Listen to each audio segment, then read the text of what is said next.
How to fix Roblox. This experience is not currently available problem.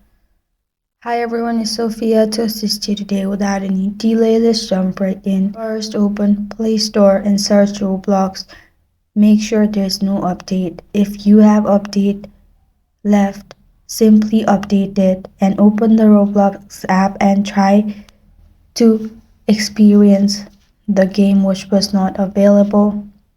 If it's still not available, go to settings, then click on search bar located on top right and search apps.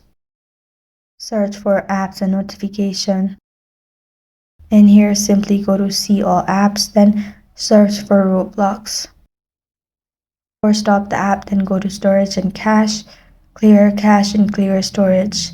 After that, simply restart your device, log into your Roblox account again, and your problem will be fixed. This is how to fix Roblox. This experience is not currently available problem. Thank you for joining me today. If this video helps you out, please leave a like and subscribe for more.